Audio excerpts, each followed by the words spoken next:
I was doing tech stuff and I was concerned as to why it wasn't always giving me that like super giddy, like I'm playing music feeling. And I was like, wait a minute, why am I not getting that rush of like making art when I'm doing all of like the practical, annoying stuff that I have to do for my degree? And then I realized that it's okay for those two things to be separate. Just because I'm in the music industry doing audio technology and there is art and creativity involved in that, that doesn't mean that I have to be creatively and artistically fulfilled to the nth degree just doing that. In the past, what I dealt with was I was playing a lot. I was a professional musician in every way, gigging 6-7 nights a week, but oftentimes I would go home and just feel so drained or so unfulfilled that I wanted to quit. I was using my talents and my artistry, which is so tied to my self-confidence and self-esteem, and I was using it in ways that wasn't gratifying me or filling my cup. It's sometimes you feel, you have those burnout times where you're not creating, but I think living life is a part of the creation process in itself. There's multiple times where something big happens and you're like, I want to make some art out of this. so it's just one of those things where it's like, even when you're not creating, that preload of what comes next is always there. I've always been a theater kid. That's what my job outside of KJ the Cool Nerd stuff is. Theater productions, running audio, engineering, studio work, whatever. I'm proud that I could be everywhere. There's all these avenues, and what we need to figure out is what hat do I want to wear? You know, I always say it's not about figuring out what you want to do, it's what you don't want to do. The more you start saying no to something, it actually means you're saying yes to yourself.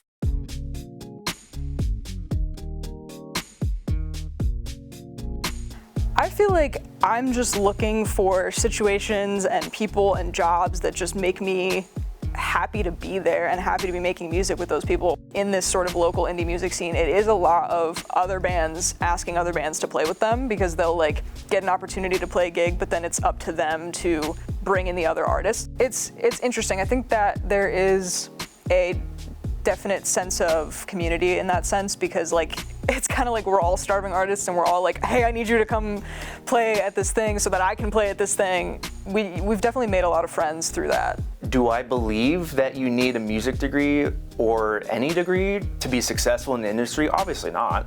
But what getting a degree at a great institution gives you, again, is access to a community of like-minded peers that those relationships are going to follow you forever. I actually had no intention or like I wasn't looking to find a band or anything. I wasn't even thinking about it. But I became good friends with a couple of my fellow tech majors in my grade, and Hope, our front woman, was asked to do like a solo show, and she wanted a real live band for it. So she knew that I played guitar and asked if I would play for the show, and I was like, of course. We like did a bunch of rehearsals for that, and then throughout that process, I was like, wait a minute, I actually want to keep doing this. And then I officially joined. I think collaboration makes the art better because the things I lack, I know people that can enhance. What got me into actual making music, me and my best friend in high school, they had a studio in their basement and we would just be down there for hours just making random stuff. And then we started taking it seriously, and then it just kept going and it turned into the KJ the Cool Nerd stuff.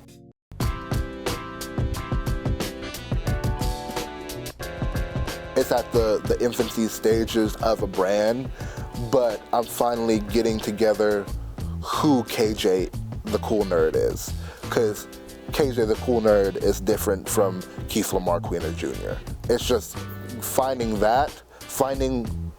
with the success I've already had with it, finding why people like it, finding why people gravitate towards this character, and then giving them what they want. When people who are signed to a label promote their albums, it's a whole finished product, and then somebody takes that finished product and then makes a whole marketing campaign for it. And when you're an indie band that like doesn't really have a set album, and you kind of are testing out a whole bunch of new songs all the time, and you don't really have like a specific idea of what you want to be yet, I think that nervousness is there because you don't have something to keep constantly pushing. And so it's kind of like, how are we supposed to like draw people in if what we're offering isn't a solid body of work? When I was in college, Instagram came out. It quickly was a place to put yourself out there, network, meet other people, get traction, etc., go viral. And I put a lot of stock in that. You can put your entire sense of self-worth into one post. TikTok and Instagram, they're able to blow up these strange niches of art and the industry, which can be great, but also creates this microcosm of like, instead of pursuing my art for the sake of being a better artist and being a better person, I'm now pursuing the next thing that's gonna get me more likes or more followers. So much of what we do is either directly tied to or very close to the entertainment industry, and social media has completely changed the entertainment industry just in terms of people's attention spans and where they get their content from. So I think it impacts just the market and what people want to view, but also it helps beginners get their stuff out there a lot easier. There's the constant comparison, and comparison is the thief of joy. I think that's the biggest issue with social media, is that it's not currently doing what it's designed for, which is to actually connect with people. In terms of the band, it's huge, it's everything. I mean, and especially in the indie sphere, like that's your entire marketing is just social media. That's how anybody attracts any type of audience. And it's hard because it's really a full-time job. And when you're a student and you're also a musician, I found that it's really difficult to devote enough time to the actual music and then also the social media content that you're producing. I think there is an idealized version of what being an artist looks like, the bohemian lifestyle, starving artist, because it's a narrative that we tell ourselves that we're going to be always clawing upwards to find some sort of stability and sense of success.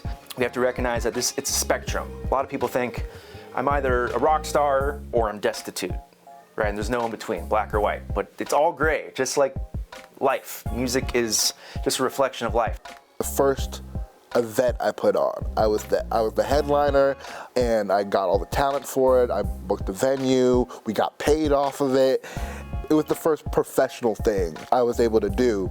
Those big exhales of when you deal with all the drama, deal with all the stuff beforehand, and then you're able to just let go, be in the moment, be in the show, and then the emotions come in when you're driving home and you're like, I can do this. I can do this.